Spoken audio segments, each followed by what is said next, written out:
হিন্দু হিন্দু ভাই ভাই 26-এ বিজেপিকে চাই। হিন্দু হিন্দু ভাই ভাই বাংলায় গণতন্ত্র ফেরাতে চাই। হিন্দু হিন্দু ভাই ভাই পশ্চিমবাংলায় মমতা ব্যানার্জিকে বিদায় দিতে চাই। এটা হচ্ছে আজকে বুথ স্তর থেকে রাজ্য স্তর পর্যন্ত সাধারণ মানুষের কথা হয়ে দাঁড়িয়েছে।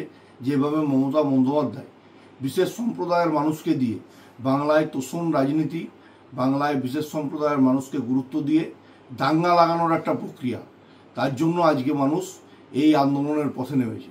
আর সুজিত বাবুরা যে কথা বলছেন প্রকাশ্য দিবালোকের কথা, ওনাকে বলি, ওনার যদি মনে হয় কালকেই প্রকাশ্য দিবালোকে পাটনবেশ্বর বিধানসভায় ওনার বাড়ির সামনে যে ব্লক, সেই ব্লকে গিয়েও আমরা এই পোস্টার লাগিয়ে আসবো এবং রাজ্য জুড়েই পোস্টার পড়ছে। এটা নিয়ে ভাবনার কোনো কারণ নেই। মানুষ চাইছে 26-এ বিজেপিকে, তাই বিজেপির সরকার বাংলায় আসবেই।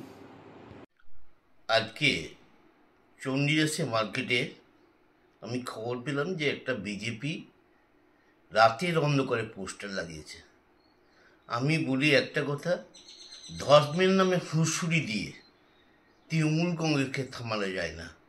যতই তারা হিন্দু হিন্দু করুক, যতই বলুক হিন্দু হিন্দু ভাই ভাই, আমরা 26-এ বিজেপিকে চাই। যদি ক্ষমতা থাকে রাতের অন্ধকারে নয়, সকালে বিজেপিকে বলছি লাগিয়ে দেখাক। একটা জিনিস আমরা মনে করি, আমরা হিন্দুকেও চাই, আমরা মুসলিমের চাই, আমরা ধর্মের নামে তৃণমূল কংগ্রেস সুড়সুড়ি দিতে চাই না। একই জানি, আমি সেই কবির ভাষায় বলি, একই বৃন্তে দুটি কুসুম হিন্দু মুসলমান। আমরা ধর্মের নামে লড়াইকে করে দিয়ে আজকের দিনে দাঁড়িয়ে বিজেপিকে এই কথাটাই বলতে পারি, আপনারা 26-এ হারবে জেনে এইসব ধর্মের নামে সুড়সুড়ি করছেন। আপনার যদি ক্ষমতা থাকে, আমি চ্যালেঞ্জ করে বিজেপিকে বলছি যে পোস্টার লাগিয়েছে, ক্ষমতা যদি থাকে দিনের বেলায় লাগা।